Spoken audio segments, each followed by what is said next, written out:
اگلی صبح سارے کام نمٹا کر میں نے اکبر کو آج کام سے جانے پر روکا۔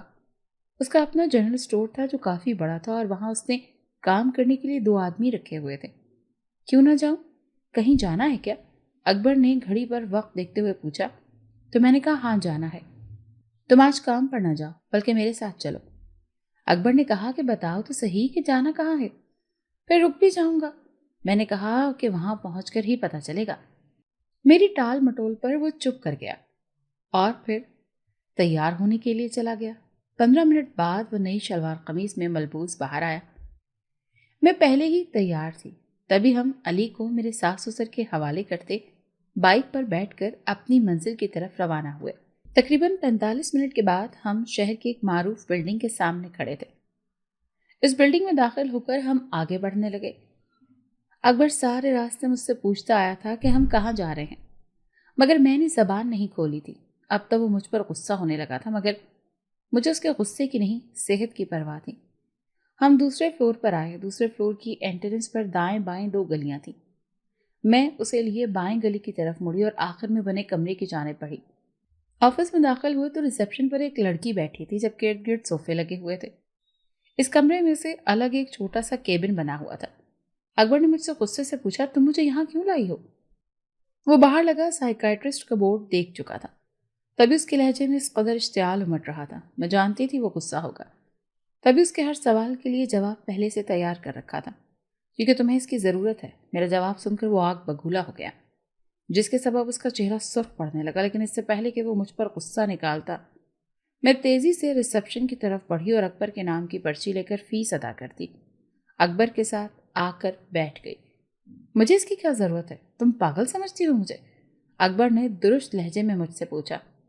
تو میں نے آہستہ سے اس کا ہاتھ تھاما اور کہا کہ نہیں، ایسی بات نہیں ہے، نہ ہی تمہیں کچھ ہوا ہے، بس میری کچھ الجھنیں ہیں جو یہیں سلجھ سکتی ہیں۔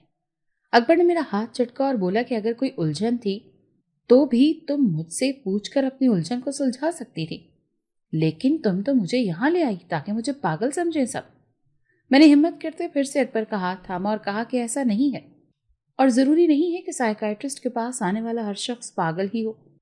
تم اگر مجھ سے محبت کرتے ہو تو کچھ دیر کے لیے صبر کر لو، ہم جلد ہی یہاں سے چلے جائیں گے۔ میری بات سن کر وہ کچھ پل سوچتا رہا، پھر سر ہلا گیا۔ میرے لیے اتنا ہی بہت تھا کہ وہ مان گیا ہے۔ اکبر کی باری آنے پر میں اسے وہاں بٹھا کر خود اس سائیکائٹرسٹ کے کیبن کے سامنے جا رکی۔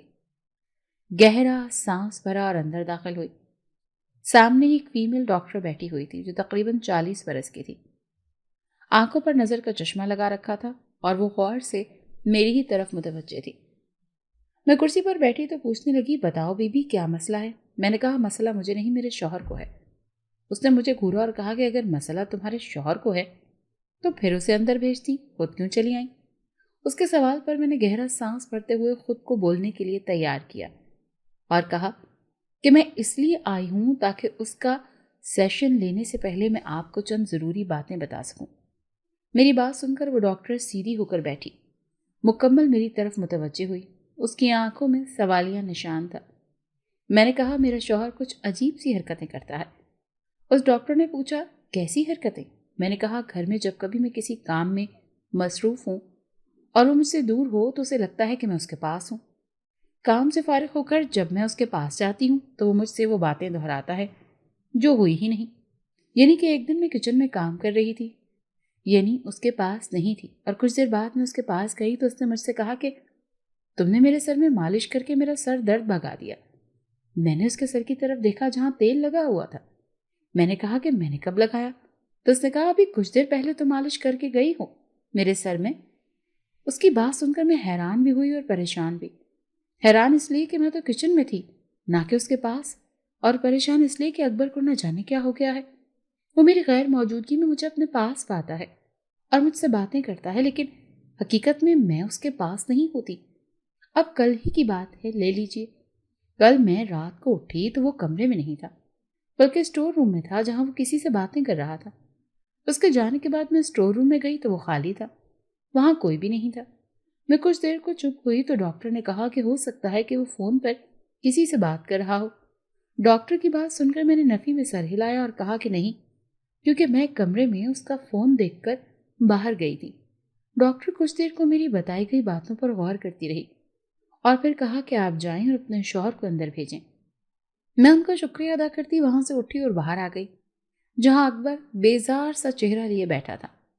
مجھے دیکھتے ہی اکبر اٹھ کھڑا ہوا اور پوچھنے لگا کہ کیا ہوا؟ میں نے اسے بتایا کہ ڈاکٹر تمہیں اندر بلا رہی ہے، وہ تم سے جو کچھ پوچھیں اس کا ٹھیک ٹھیک جواب دینا اور غصہ مت ہونا۔ اکبر نے میری بات سن کر ایک بے بسی کی نگاہ مجھ پر ڈالی اور کہا کہ آخر ایسا کیوں کر رہی ہو تم؟ میں نے اکبر کی بات کا کوئی جواب نہ دیا اور کہا جاؤ، ڈاکٹر انتظار کر رہی ہوگی۔ میرے اتنا کہنے پر وہ ماتھے پر بل ڈالتا ڈاکٹر کے کیبن کی طرف بڑھ گیا۔ میں وہیں باہر ہی اس کا انتظار کرتی رہی۔ ڈاکٹر نے اس سے چھوٹے موٹے سوال کیے تھے جن کا وہ روانی سے جواب دیتا رہا۔ تقریباً آدھے گھنٹے کے بعد ڈاکٹر کا سیشن ختم ہوا اور انہوں نے مجھے اندر بلایا۔ میں اکبر کے برابر والی کرسی پر بیٹھی۔ ڈاکٹر نے کہا کہ آپ کے میاں آپ کو ہر جگہ امیجن کرتے ہیں۔ ایسا اکثر کیسز میں ہو جاتا ہے کہ جب انسان کے پاس وہ انسان نہ ہو جس سے وہ بے تحاشا محبت کرتا ہے تو اسے ازیوم کرنے لگتا ہے۔ آپ کے میاں کا بھی یہی مسئلہ ہے۔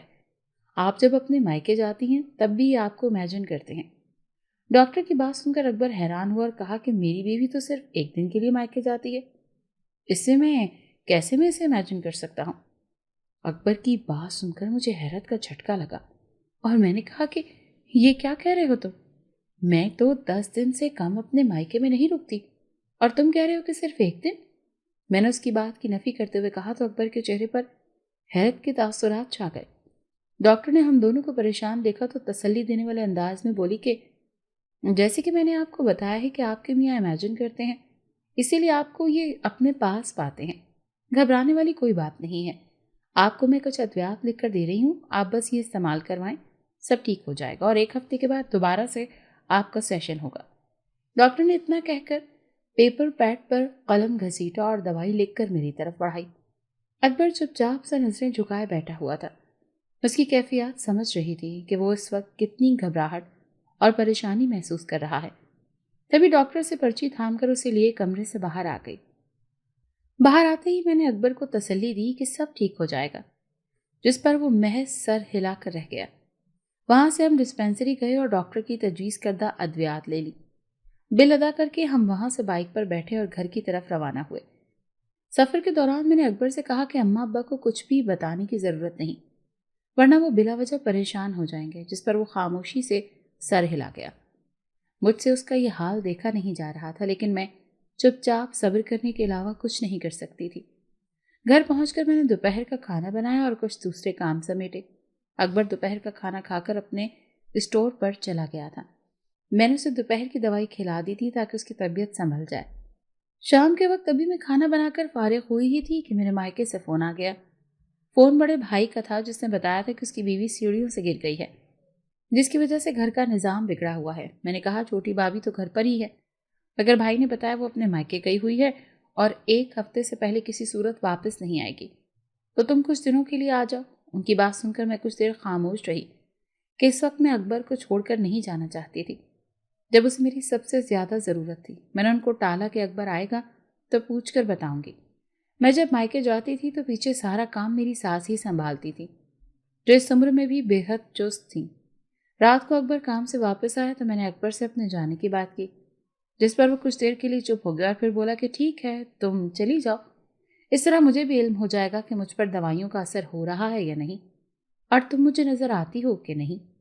اس کی بات سن کر میں نے سر ہلا دیا اور پھر اکبر کو کھانا دے کر میں نے اپنی اور علی کی پیکنگ کر لی۔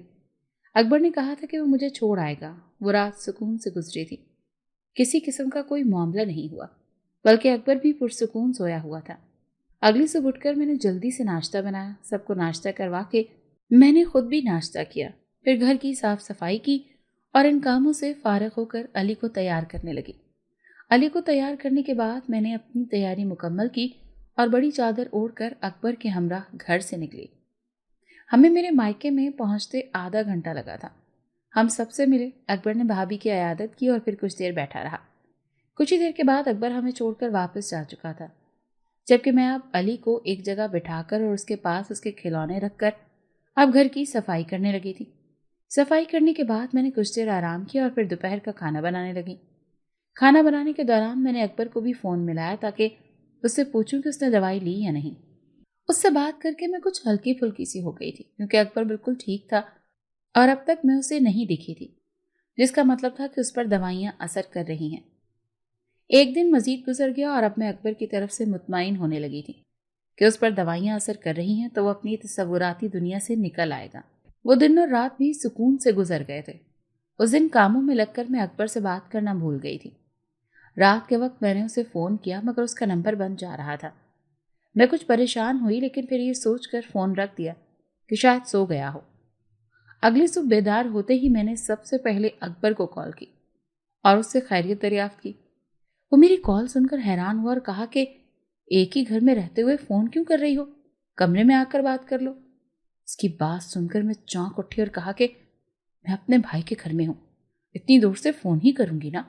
اب کی بار اکبر چونک اٹھا اور بولا کہ کل ہی تو تم واپس آئی تھی اور بتایا تھا کہ تمہاری چھوٹی بھابھی واپس آ گئی ہیں، تو اس لیے تم واپس آ گئی۔ اکبر کی بات سن کر میرا دماغ سائیں سائیں کرنے لگا۔ اب میں نے غصے سے کہا کہ میں واپس نہیں آئی اور ابھی بھی اپنے بھائی کے گھر پر ہوں۔ اکبر نے کہا ابھی کچھ دیر پہلے ہی تو تم باہر گئی ہو اور اماں ابا کے ساتھ بیٹھ کر چائے بھی پی ہے۔ اس کی بات سن کر میں چونک اٹھی۔ اگر اکبر مجھے امیجن کر رہا ہے تو اماں ابا کیسے امیجن کر سکتے تھے؟ اب ایک ساتھ وہ تینوں تو تخیل کی دنیا میں نہیں بن سکتے تھے۔ مجھے لگا کہیں کچھ غلط ہے، یا شاید سب کچھ ہی غلط ہے۔ میں نے کہا میں اپنے بھائی کے گھر پر ہوں اور کل ہی واپس آ رہی ہوں۔ میرے آنے تک تم وقت پر اپنی دوائیاں لیتے رہنا۔ اکبر کو مزید ہدایات کر کے میں فون بند کر دیا، لیکن میرا دل عجیب سا ہو رہا تھا۔ ایسا لگ رہا تھا جیسے میرے سسرال میں کچھ بھی ٹھیک نہیں ہے۔ اب میری کوشش تھی کہ جلد ہی واپس چلی جاؤں۔ اگلی صبح ہوتے ہی میں نے چھوٹے بھائی سے کہا کہ جا کر چھوٹی بھابھی کو لے آئیں، میں آج ہی اپنے گھر واپس جا رہی ہوں۔ میری بات سن کر وہ ششوپنج کا شکار ہو گیا اور کہا کہ 2 دن رک جاؤ پھر چلی جانا۔ لیکن میں اب مزید تاخیر نہیں کرنا چاہتی تھی، مگر بھائی تھا کہ مان کے ہی نہیں دے رہا تھا۔ آخر وہ شام کو بھابھی کو لانے پر راضی ہو گیا تو میں کچھ پرسکون ہوئی کہ چلو کل ہی صحیح، مگر اپنے گھر جاؤں گی۔ وہ ساری رات میری بہت ہی بے چینی سے گزری تھی، مجھے ایک پل کا سکون نہیں تھا۔ اکبر میرا شوہر ہی نہیں، میری زندگی کا کل اثاثہ تھا اور میں نہیں چاہتی تھی کہ اسے کچھ ہو۔ اگلی صبح 10 بجے تک بھائی جا کر بھابھی کو لے آیا تھا۔ 10:30 بجے میں سب سے ملنے کے بعد اپنے بھائی اور علی کے ہمراہ گھر کی طرف روانہ ہوئی۔ گھر پہنچی تو دروازہ کھلا ہوا تھا۔ ہمیشہ کی طرح گھر پر کوئی نہیں تھا، نہ اکبر اور نہ ہی میرے ساس سسر۔ میں اندر گئی تو میرا بھائی چائے پینے کے بعد واپس چلا گیا۔ ابھی مجھے آئے آدھا گھنٹہ ہی ہوا تھا کہ میری ساس سسر واپس آ گئے۔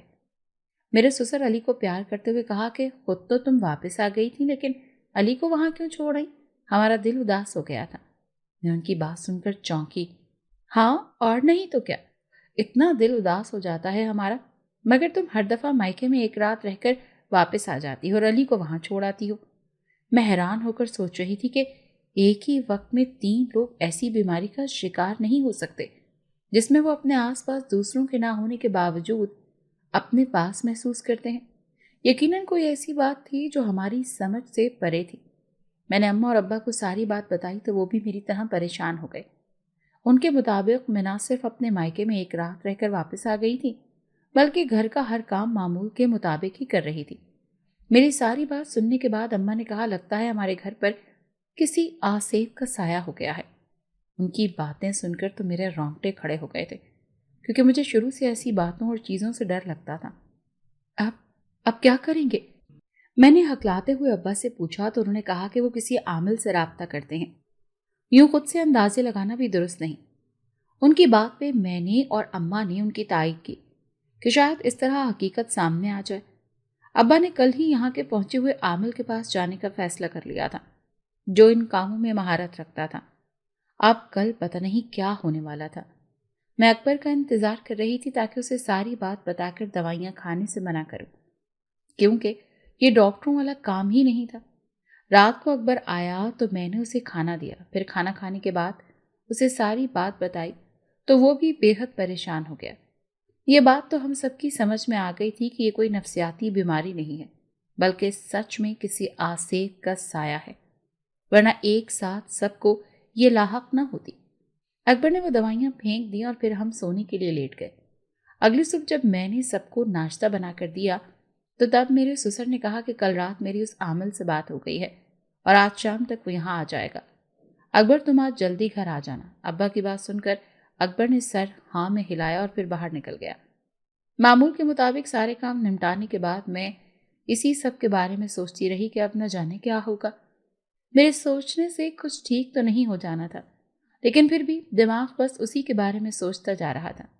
شام کے وقت معامل گھر آیا تھا، جو تقریباً 50-51 سال کا ایک بوڑھا آدمی تھا۔ اس نے سیاہ رنگ کا ایک چوغا پہن رکھا تھا اور گلے میں بڑے بڑے موتیوں کی 3-4 مالائیں پہنی ہوئی تھی۔ اس کے ہاتھ میں ایک تسبیح تھی جس پر وہ ہر وقت کچھ نہ کچھ پڑھتا رہتا تھا۔ ابا کے حکم کے مطابق سب سے پہلے اس عامل کو چائے بنا کر پیش کی گئی اور پھر کھانا دیا۔ کھانا کھانے کے بعد اس عامل نے سارے گھر کا جائزہ لیا اور پورے گھر میں تسبیح پڑھتے چکر لگایا۔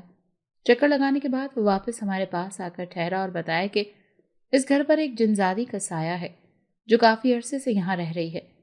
اس کی بات سن کر ہم سب خوفزدہ اور پریشان ہو گئے۔ میری ساس نے پوچھا کہ اب اس کو یہاں سے نکالنے کا کیا طریقہ ہے۔ ان کے سوال پر عامل نے کہا کہ آپ سب لوگ قرآن پاک کی روز تلاوت کیا کریں اور نماز کی پابندی کیا کریں۔ اس سے یہ ہوگا کہ وہ آپ میں سے کسی کو کوئی نقصان نہیں پہنچا پائے گی، اور اسے یہاں سے نکالنے کے لیے کچھ اعمال کرنے پڑیں گے جن میں کچھ عرصہ درکار ہے۔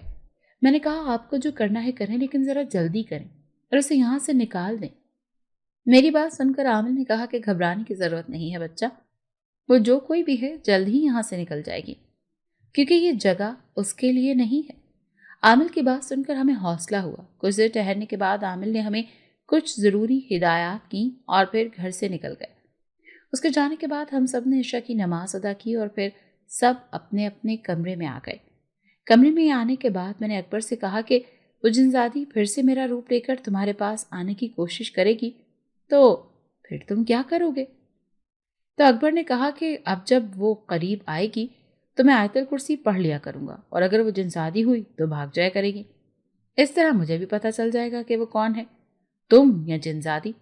اکبر نے بتایا تو مجھے کچھ سکون ہوا۔ وہ رات پرسکون سی گزر گئی تھی۔ اس جنزادی نے اس رات کسی قسم کی کوئی حرکت نہیں کی تھی۔ یہ شاید اس عامل کی پڑھائی کی وجہ سے ہوا تھا۔ آج اس نے شام کو ان کے گھر کا جائزہ لیتے ہوئے کیا تھا۔ اگلی صبح ایک بار پھر آن وارد ہوئی تھی۔ وہ لوگ عامل کی باتوں پر عمل کر رہے تھے جو اس نے بتایا تھا۔ میں اس وقت کچن میں صفائی کر رہی تھی جب اچانک مجھے اپنے بیٹے علی کا خیال آیا، جو 1.5 سال کا تھا، اور اسے میں کمرے میں اکیلا چھوڑ آئی تھی۔ میں کچن کی صفائی چھوڑ کر تیزی سے اپنے کمرے میں آئی، لیکن کمرے میں آتے ہی میری زوردار چیخ نکل گئی۔ میرا بیٹا کمرے کی دیوار پر چل رہا تھا اور اس کے حلق سے مسلسل بھاری سی آواز نکل رہی تھی۔ وہ یوں دیوار پر چل رہا تھا جیسے کوئی چھپکلی ہو۔ خوف سے میری آنکھیں پھیل گئی تھی۔ میں نے تیزی سے اسے پکارا تو اس نے سر گھما کر میری طرف دیکھا۔ اس کی آنکھیں ازد سرخ ہو رہی تھیں جبکہ ہونٹوں پر خطرناک سی مسکراہٹ تھی۔ میں نے کہا علی دیوار پر کیسے چڑھے؟ نیچے آؤ۔ میری بات سن کر وہ قہقہ لگانے لگا۔ اس کے قہقہے کی آواز میں ایسا لگا جیسے 2 آوازیں شامل ہوں۔ مجھے اپنے بیٹے کی فکر ہونے لگی تھی جو اس جنزادی کے قبضے میں تھا۔ اچانک وہ بولنے لگا، میں تمہارا بیٹا نہیں ہوں۔ میں نے اس کی بات سن کر خود کو سنبھالا اور ذرا سخت لہجے میں کہا، علی کیا بکواس کر رہے ہو؟ نیچے آؤ۔ لیکن اس پر میری بات کا کوئی اثر نہ ہوا اور ایک دیوار سے چھپکلی کی طرح چلتا دوسری دیوار پر جا چڑھا۔ علی مجھے غصے سے گھورتا رہا اور بولا، کہا نا کہ میں تمہارا بیٹا نہیں ہوں۔ میں وہی ہوں جس سے تم نے پنگا لیا ہے، اور اب میں تم میں سے کسی کو نہیں چھوڑوں گی۔ اس کی بات سن کر میرے رونگٹے کھڑے ہو گئے اور میں نے پوچھا کہ ہم سے تمہاری کیا دشمنی ہے؟ کیوں ہمارے پیچھے پڑی ہو؟ میری بات سن کر وہ پھر سے خوفناک انداز میں ہنسی اور بولا کہ تم سب لوگ میری راہ میں رکاوٹ ہو۔ اکبر میرا ہے اور تم سب کو مار کر میں اکبر کو حاصل کر لوں گی۔ اس کی بات سن کر مجھے یقین ہوا کہ وہ اکبر کے لیے ہی میری غیر موجودگی میں میرا روپ دھار کر یہاں آتی ہے۔ میں نے پوچھا کہ تمہارا اکبر سے کیا واسطہ ہے؟ کیوں میرے شوہر کے پیچھے پڑی ہو؟ میری بات سن کر اس نے غصے سے مجھے گھورا، آنکھوں سے کوئی اشارہ کیا جس کی وجہ سے مجھے ایک دھکا سا لگا اور میں پیچھے دیوار سے جا ٹکرائی اور نیچے گر گئی۔ میری کمر دیوار سے ٹکرانے سے مجھے کمر میں شدید درد کا احساس ہو رہا تھا، جس کی وجہ سے میری آنکھوں میں آنسو آ گئے تھے۔ مجھے روتے ہوئے دیکھ کر وہ ایک بار پھر ہنسا، جسے مجھے تکلیف پہنچا کر خوش ہوئی ہو۔ مجھے دیکھ کر وہ بولا، اکبر تمہارا نہیں میرا ہے، صرف میرا ہے، خبردار اگر اسے اپنا کہنے کی کوشش کی تو۔ میں نے کہا، تم کیوں اس کے پیچھے پڑ گئی ہو اور کیوں میرا روپ دھار کر اس کے قریب آتی ہو؟ میری بات سن کر وہ گویا ہوا کہ میں اکبر پر عاشق ہو گئی ہوں، اس لیے جب بھی تم مائکے جاتی ہو میں تمہارا روپ دھار کر اکبر کے پاس آتی ہوں تاکہ وہ مجھے دھتکارے نہ۔ اب اکبر کو میرا ہونے سے کوئی نہیں روک سکتا۔ چاند کی 14ویں تاریخ کو میں اسے اپنا شوہر بنا کر ہمیشہ کے لیے اپنے ساتھ لے جاؤں گی اور تم کچھ نہیں کر پاؤ گی۔ اس کی بات سن کر میں نے نفی میں سر ہلایا۔ اچانک علی زمین کی طرف آیا اور نیچے گرتا بے ہوش ہو گیا۔ میں تیزی سے اس کی طرف بڑھی جس کے سر کے پچھلے حصے سے خون نکل رہا تھا۔ میرے منہ سے چیخ نکل گئی جس کی آواز سن کر میرے ساس سسر جو چھت پر بیٹھے تھے تیزی سے نیچے آ گئے۔ میں نے علی کو اٹھا کر بیڈ پر ڈالا اور اس کی مرہم پٹی کرنے لگی۔ میری ساس سسر نے پوچھا کہ یہ سب کیسے ہوا تو میں نے علی کی مرہم پٹی کرتے ہوئے انہیں ساری بات بتائی۔ میرے سسر نے کہا کہ چاند کی 14 تاریخ تو پرسوں ہے۔ ان کی بات سن کر ایک بار پھر سے میری آنکھوں سے آنسو بہنے لگے۔ میرے سسر نے جلدی سے عامل کو فون کیا اور آج کا ہوا سارا واقعہ بتایا۔ عامل نے ساری بات سن کر کہا کہ وہ آج ہمارے گھر آئے گا۔ کچھ دیر عامل سے بات کرنے کے بعد میرے سسر نے فون بند کر دیا اور میرے سر پر ہاتھ رکھتے تسلی دی کہ فکر مت کرو، سب کچھ ٹھیک ہو جائے گا۔ کچھ دیر وہ میرے پاس بیٹھ کر چلے گئے تو میں نے اکبر کو فون کیا اور اسے بھی ساری بات بتائی، جسے سن کر وہ بھی پریشان ہو گیا اور کہا کہ وہ آج جلدی گھر آئے گا۔ فون بند کر کے میں علی کی طرف متوجہ ہوئی جو آہستہ آہستہ کرا رہا تھا۔ میں نرمی سے اس کا سر دبانے لگی، اس کی چوٹ پر اثر نہ پڑے۔ وہ کراہتا ہوا گہری نیند میں جا چکا تھا۔ رات کو عامل ٹھیک مغرب کی نماز کے بعد ہمارے گھر پہنچا تھا۔ آتے ہی اس نے ایک کمرے میں نشست اختیار کی اور اکبر سے کچھ سامان منگوایا جس میں اگربتی، موم بتی، لال مرچیں اور کوئلہ تھا۔ اکبر نے آدھے گھنٹے میں سارا سامان مہیا کر دیا تو وہ کمرے کے وسط میں بیٹھ گیا۔ اس نے مجھے اور اکبر کو اپنے سامنے بیٹھنے کو کہا اور میرے ساس سسر کو کمرے سے جانے کو کہا، اور ساتھ ہی یہ بھی ہدایت کی کہ وہ زیر لب آیت الکرسی یا کسی پاک کلام کا ورد جاری رکھیں۔ وہ کمرے سے باہر نکلتے علی کے پاس چلے گئے تھے کہ کہیں وہ جنزادی علی کو کوئی نقصان نہ پہنچا دے۔ ان کے جانے کے بعد عامل بابا نے درمیان میں آگ جلائی اور پھر کچھ بڑھتے ہوئے کوئلے کے ساتھ اس آگ کے ارد گرد چاروں کونوں میں کراس کی شکل میں کچھ لکھنے لگا۔ اسی کام سے فارغ ہو کر وہ ہم دونوں کے سامنے آگ کے اس پار بیٹھا اور تیزی سے کچھ پڑھنے لگا۔ ساتھ ہی ساتھ وہ آگ میں مرچیں بھی ڈال دیتا جس کی وجہ سے ہمارے حلق میں آگ کا دھواں گھستا ہوا محسوس ہو رہا تھا۔ اس دھوئیں سے ہماری آنکھیں اور حلق جلنے لگا تھا، مگر برداشت کرنے کے علاوہ ہمارے پاس کوئی چارہ نہیں تھا۔ اچانک کمرے میں موجود لائٹ جلنے بجھنے لگی اور پھر کچھ ہی دیر میں مکمل بجھ گئی۔ آگ کی روشنی سے کمرے میں نیم اجالا ہو رہا تھا جس سے ہم سب کچھ دیکھنے کے قابل تھے۔ اچانک کمرے کے کونے میں دھواں سا ابھرنے لگا جو گہرا سیاہ تھا، اور پھر دیکھتے ہی دیکھتے وہ دھواں ختم ہوا اور اس میں سے ایک بھیانک سی شکل والی عورت نما مخلوق ظاہر ہوئی۔ اس کے لمبے لمبے ملگجے سے بال تھے، چوکا نما کپڑے پہن رکھے تھے، جبکہ اس کی شکل اتنی خوفناک تھی کہ خوف سے میرا جسم کپ کپانے لگا تھا، اور کم و بیشتر یہی حال اکبر کا بھی تھا۔ ہم دونوں عامل کی آواز پر چونکے جو اس جنزادی سے کہہ رہا تھا کہ تیری ہمت کیسے ہوئی خلق خدا کو پریشان کرنے کی۔ اس جنزادی نے غصے سے عامل بابا کو گھورا اور کہا کہ میں نے کسی کو پریشان نہیں کیا۔ اس کی بات سن کر عامل بابا نے غصے سے آگ میں ذرا سی مرچیں ڈالی تو وہ جنزادی تڑپنے لگی۔ عامل بابا نے کہا کہ مجھ سے جھوٹ مت بول ورنہ تیرا برا حشر کر دوں گا۔ بتا کیوں اس بچے کے پیچھے پڑی ہے اور کیوں اس کی بیوی کا روپ لے کر اس کے قریب جاتی ہے۔ اس جنزادی نے تڑپتے ہوئے کہا کہ یہ مجھے اچھا لگتا ہے، میرا دل آ گیا ہے اس پر، اسی لیے جب اس کی بیوی مائکے جاتی ہے تو میں اس کی بیوی کے روپ میں اس کے قریب جا کر اپنا من بہلاتی ہوں اور یہ مجھے پہچان بھی نہیں پاتا۔ اسے یہی لگتا ہے کہ یہ اپنی بیوی کے قریب ہے اور اب میں اس کا پیچھا نہیں چھوڑوں گی، اسے اپنے ساتھ اپنی دنیا میں لے جاؤں گی۔ عامل بابا کو جواب دیتے آخر میں اس جنزادی کا لہجہ جنونی ہو چکا تھا اور وہ جنونیت سے اکبر کو دیکھ رہی تھی جو اس کی شکل دیکھ کر کراہیت سے منہ پھیر چکا تھا۔ تو اسے کہیں نہیں لے کر جائے گی؟ اگر ایسا کیا تو تجھے قید کر لوں گا اور کبھی آزاد نہیں کروں گا۔ تو سوچ لے کہ تجھے کیا کرنا ہے۔ عامل بابا نے اسے دھمکی دیتے ہوئے آگ میں مرچوں کے بجائے مٹی جیسا کچھ ڈالا جس سے آگ بھڑکی اور آگ بھڑکتے ہی وہ جنزادی مچلنے تڑپنے لگی۔ نہیں، میں اسے نہیں چھوڑوں گی، اسے ساتھ لے کر جاؤں گی۔ تڑپتے ہوئے بھی وہ اپنی بات پر قائم تھی۔ عامل بابا نے ایک بار پھر آگ میں وہی خاک ڈالی تو وہ ایک زوردار چیخ کے ساتھ وہاں سے غائب ہو گئی۔ اس کے غائب ہوتے ہی لائٹ آ گئی اور آگ بجھ گئی۔ کمرے میں مرچوں کے جلنے کی وجہ سے دھواں بھر چکا تھا جس کی وجہ سے ہم سے بولنا بھی دشوار ہو رہا تھا۔ عامر بابا کے اشارے پر ہم سب کمرے سے باہر آئے۔ میں نے کمرے کی کھڑکیاں اور دروازے کھول دیے تاکہ دھواں ختم ہو جائے۔ یہ کام کرنے کے بعد میں ڈرائنگ روم میں آ گئی جہاں اکبر اور وہ عامر بابا بیٹھا ہوا تھا۔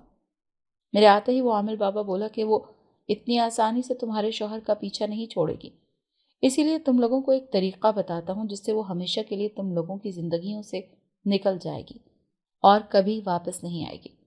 اس کی بات سن کر میں نے کہا کہ کیا طریقہ ہے؟ عامر بابا نے کہا وہ طریقہ مشکل ضرور ہے، لیکن اگر تم لوگ چاہتے ہو کہ وہ کبھی واپس نہ آئے تو تم لوگوں کو یہ کرنا ہوگا۔ عامر کی بات سن کر اکبر نے کہا کہ آپ طریقہ بتائیں، ہم کر لیں گے، کیونکہ ہم نہیں چاہتے کہ وہ واپس ہماری زندگیوں میں آئے۔ اکبر کی بات سن کر عامر بابا نے کہا کہ سب سے پہلے تم لوگوں کے پاس کچھ چیزیں ہونی چاہیے جن میں مرغی کا خون، الو کی آنکھیں اور ایک زندہ الو شامل ہے۔ کل کا دن ہے تم لوگوں کے پاس، کیونکہ پرسوں رات 14ویں کی رات ہے اور 14ویں کی رات کو ہی تم لوگوں کو یہ عمل کرنا ہے۔ کل تم لوگ ان ساری چیزوں کا انتظام کر لو، پھر پرسوں رات کو یہ عمل کرنا ہوگا۔ اس عمل کو تمہاری بیوی کرے گی اور تم اس کے سامنے بیٹھو گے۔ الو، دیسی مرغی کا خون اور الو کی آنکھیں تمہارے پاس ہوں گی اور تمہاری بیوی وہ منتر پڑھے گی جو میں دوں گا۔ عشاء کی نماز کے بعد قبرستان میں جا کر تم لوگ یہ عمل کرو گے، لیکن جیسے ہی رات کے 12 بجیں گے اکبر تم اس الو کو خون سے نہلاؤ گے اور الو کی آنکھوں کو الو کے پورے جسم پر پھیرو گے۔ دھیان رہے کہ یہ سارا عمل چاند کی روشنی میں ہو۔ جیسے ہی چاند تمہارے سروں کے اوپر سے گزرے تمہارا عمل مکمل ہو جائے گا۔ عامر بابا نے تفصیل سے کہا تو ہم دونوں سر ہلا گئے۔ عامر بابا ایک بار پھر بولا کہ یاد رکھنا، اگر یہ عمل مکمل نہ ہوا اور اسے ادھورا چھوڑ دیا تو وہ جنزادی ہمیشہ کے لیے تمہاری بیوی کا روپ اختیار کر لے گی اور تمہاری اپنی انسانی بیوی کی موت ہو جائے گی۔ عامر کی یہ بات سن کر میں نے اور اکبر نے خوف سے ایک دوسرے کو دیکھا، لیکن پھر اکبر نے مجھے حوصلہ دیا کہ ایسا کچھ نہیں ہوگا۔ کچھ دیر ٹھہرنے کے بعد اور ہمیں منتر بتانے کے بعد عامر بابا چلا گیا تو میں اکبر کی طرف متوجہ ہوئی جو میرا ہاتھ تھامتا مجھے تسلی دے رہا تھا کہ وہ میرے ساتھ ہے اور مجھے کچھ نہیں ہونے دے گا، چاہے اسے اپنی جان پر ہی کیوں نہ کھیلنا پڑے۔ اگلے دن علی کو اپنے ساس سسر کے حوالے کر کے میں اکبر کے ہمراہ بازار کے لیے نکل گئی تاکہ وہ سامان لا سکیں جو عامر بابا نے ہمیں کہا تھا۔ الو ہمیں آسانی سے نہیں مل رہا تھا۔ پورا بازار گھوم کر تھک ہار کر جب ہمت ہارنے والے تھے تب ہماری نگاہ ایک دکان کے کونے میں ایک پنجرے پر پڑی جس میں بڑے خوبصورت سے 2 الو بیٹھے ہوئے تھے۔ میں نے اکبر کو اشارہ کیا اور پھر ہم دونوں اس دکان پر جا پہنچے۔ وہ الو اس کے پالتو تھے اور وہ ہمیں کسی قیمت پر بھی وہ الو دینے کو تیار نہ تھا۔ ہمارے پاس صرف یہی ایک دن تھا اور یہی 2 الو ہمیں ملے تھے۔ اگر زیادہ وقت ہوتا تو ہم کسی کی منتیں کرنے کے بجائے کہیں اور اسے ڈھونڈ لیتے۔ ہماری منتیں دیکھ کر اس نے ہم سے منہ مانگی قیمت لیتے ہمیں وہ دونوں الو دے دیے۔ گھر آ کر سب سے پہلے ہم نے ایک الو پنجے سے نکالا اور اکبر نے اسے ذبح کر کے اس کی آنکھیں نکال کر محفوظ کر لیں۔ اس کے بعد اکبر نے گھر میں موجود دیسی مرغی ذبح کی اور اس کا گوشت ایک طرف کر کے سارا خون ایک بوتل میں بھر لیا۔ خون بوتل میں بھر کر اس نے تینوں چیزوں پر آیت الکرسی پڑھی تاکہ وہ جنزادی ان چیزوں کو تباہ نہ کر دے، اور پھر کمرے میں رکھ کر ہم اگلے دن کا انتظار کرنے لگے۔ اگلے دن ہمیشہ کی طرح اپنے وقت پر طلوع ہوا تھا۔ ہم لوگ اپنے روزمرہ کے کام نمٹاتے اب رات کا انتظار کر رہے تھے۔ ہم نے علی کو میرے ساس سسر کے حوالے کر دیا تاکہ وہ جنزادیوں سے نقصان نہ پہنچا سکے۔ کرتے کرتے رات کا وقت بھی آن پہنچا۔ اس بیچ اچھی بات یہ ہوئی کہ وہ جنزادی ہمارے قریب بھی نہیں پھٹکی تھی۔ میں اور اکبر عشاء کی نماز ادا کرنے کے بعد قبرستان کی طرف روانہ ہو گئے تھے۔ قبرستان پہنچ کر ہم نے ایسی جگہ کا انتخاب کیا جہاں کسی آنے والے کی نظر نہ پڑے، مگر وہ جگہ قبرستان کے اندر ہی ہو۔ اس جگہ پہنچ کر ہم نے اپنی اپنی جگہ بیٹھ کر آیت الکرسی پڑھتے اپنے ارد گرد حفاظتی حصار کھینچا اور پھر عمل شروع کیا۔ اکبر میرے سامنے 2 فٹ کے فاصلے پر موجود تھا۔ میں نے عامر بابا کا بتایا ہوا منتر پڑھنا شروع کیا۔ میری نظریں اکبر پر جمی ہوئی تھی کیونکہ اسے دیکھ کر ہی یہ منتر پڑھنا تھا۔ جو میں منتر پڑھتی جا رہی تھی ویسے ویسے میرے کانوں میں بھیانک بھاری سی آوازیں گونجنے لگیں، جیسے بادل گرج رہے ہوں یا کوئی جانور تیزی سے دھاڑ رہا ہو۔ اکبر پرسکون بیٹھا ہوا تھا جسے اسے کوئی بھی آواز سنائی نہ دے رہی ہو۔ اس کے پاس ہی پنجرے میں الو اور ایک طرف مرغی کے خون والی بوتل اور ایک کپڑے میں الو کی آنکھیں پڑی ہوئی تھی۔ منتر پڑھتے ہوئے مجھے ایسا لگ رہا تھا جیسے میں بحری ہو جاؤں گی۔ میرے کانوں میں شدید درد ہو رہا تھا جبکہ اب تو خون بھی رسنے لگا تھا۔ تقریباً 11 بجے کا وقت تھا جب اچانک مجھے دائیں جانب علی دکھائی دیا۔ وہ رو رہا تھا اور اپنی باہیں میری طرف واہ کیے مجھے بلا رہا تھا۔ میں نے دیکھا اس کے سر سے اور منہ سے خون نکل رہا تھا۔ میں تیزی سے اٹھنے لگی تو اکبر نے مجھے روکا اور پوچھا کہ کہاں جا رہی ہو؟ میں نے روتے ہوئے کہا وہ دیکھو ہمارا بیٹا علی، اس کے سر سے اور منہ سے خون نکل رہا ہے۔ میرے کہنے پر اکبر نے اس طرف دیکھا مگر اسے کچھ نظر نہ آیا تو کہنے لگا وہاں کوئی نہیں ہے، تم اس طرف دھیان مت دو، یہ اس جن زادی کا تمہارا دھیان بھٹکانے کی چال ہے۔ اکبر کا اتنا کہنا تھا کہ میرا دھیان اس جن زادی کی طرف گیا جو ہمیں روکنے کے لیے کوئی بھی حربہ آزما سکتی تھی۔ چاند اب آہستہ آہستہ بالکل ہمارے سروں پر آ چکا تھا۔ میں نے اکبر سے نظریں ہٹا کر علی کی طرف دیکھا مگر وہ اب وہاں نہیں تھا۔ مطلب اکبر ٹھیک کہہ رہا تھا، میں اب مکمل یکسوئی کے ساتھ منتر پڑھنے لگی تھی۔ اچانک اتنی تیز آندھی آئی کہ مجھے لگا میں اڑ جاؤں گی۔ اکبر نے آندھی کے شور میں چیختے ہوئے بتایا کہ 12 بجنے میں 1 منٹ رہ گیا ہے۔ میرے منتر پڑھنے میں تیزی آتی گئی۔ اچانک جہاں پہلے علی نمودار ہوا تھا وہاں وہ خوفناک شکل والی جنزادی نمودار ہو گئی اور زور زور سے دھاڑتی ہمیں باز رہنے کا کہنے لگی، مگر ہم نے اپنا کام جاری رکھا۔ میری آواز بخوبی اکبر تک پہنچ رہی تھی جو اب 12 بجتے ہی پڑ پڑاتے ہوئے الو کو مرغی کے خون سے نہلا رہا تھا۔ الو کو خون سے نہلانے کے بعد اس نے دوسرے الو کی آنکھوں کو اپنے سامنے موجود الو کے جسم پر پھینکنا شروع کیا۔ میرے منتر پڑھنے کی آواز مزید تیز اور بلند ہوتی گئی۔ 12:01 پر اکبر نے اپنا کام مکمل کیا اور زیر لب آیت الکرسی کا ورد کرنے لگا۔ وہ الو اب تڑپتا ہوا دم توڑ گیا تھا۔ چاند اب ہمارے سروں سے ہوتا دوسری سمت نظر آ رہا تھا۔ میں نے منتر پڑھتے ہوئے اس جنزادی کی طرف دیکھا جو مکمل آگ میں لپٹی ہوئی تھی اور مسلسل چیختی ہوئی تڑپ رہی تھی اور ہم سے فریاد کر رہی تھی کہ ہم اس کی جان چھوڑ دیں، مگر اگر ہم ایسا کرتے تو وہ ہماری جان نہ چھوڑتی۔ ہمیں اس بات پر بھی حیرت تھی کہ وہ جنزادی آگ سے بنی تھی تو پھر آگ کی وجہ سے تڑپ کیوں رہی تھی؟ لیکن جس طرح ہم مٹی کے بنے اور ہمیں مٹی کا ڈھیلا لگنے سے درد ہوتا ہے تو اس پر آگ ویسے ہی اثر کر رہی تھی، بے شک پھر وہ آگ ہی کی بنی ہو۔ میں نے اور اکبر نے دیکھا کہ اس کے جسم میں لگی آہستہ آہستہ وہ آگ کم ہونے لگی اور پھر اس کے جسم میں ہمیں سوراخ نظر آنے لگے جن میں دھواں بڑھتا ہوا جا رہا تھا۔ دھواں بڑھتے بڑھتے اس کا جسم پورا دھواں ہو گیا اور ایک طرف کو اڑ گیا۔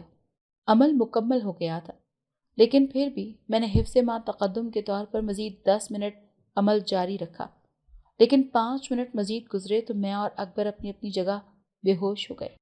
ہم دونوں کی آنکھ کھلی تو صبح ہو چکی تھی اور ہم بالکل ٹھیک تھے۔ اس جنزادی کے واپس نہ آنے کا یقین کر کے ہم اٹھے اور الو کی آنکھوں کو ایک طرف زمین میں کھڈا کھود کر دفن کیا۔ خون کی بوتل میں سے خون مٹی میں بہا کر ایک طرف پھینکا اور گھر کی طرف روانہ ہوئے۔ گھر پہنچ کر ہم نے اماں ابا کو ساری بات بتائی اور پھر انہی کے کہنے پر ہم نے عامل بابا کو فون کر کے کل رات کا سارا واقعہ بتایا، جس پر انہوں نے کہا کہ اب فکر کی کوئی بات نہیں، اب وہ کبھی واپس نہیں آئے گی۔ عامل بابا کی بات سن کر ہم مطمئن ہو گئے تھے لیکن پھر بھی ایک خوف ہمارے دلوں میں اب بھی موجود تھا کہ کہیں وہ واپس نہ آ جائے۔ تبھی ہم نے کچھ دنوں تک وہ گھر بیچ کر کسی اور جگہ گھر لے لیا اور یہ گھر اکبر کے جنرل سٹور کے قریب بھی تھا جس سے اسے جنرل سٹور میں آنے جانے میں آسانی ہوتی تھی اور مجھے بھی سکون ہوتا تھا۔ اگر آپ کو آج کی ہماری کہانی پسند آئی ہے تو اسے لائک کیجیے اور اپنے پیاروں کے ساتھ شیئر کیجیے۔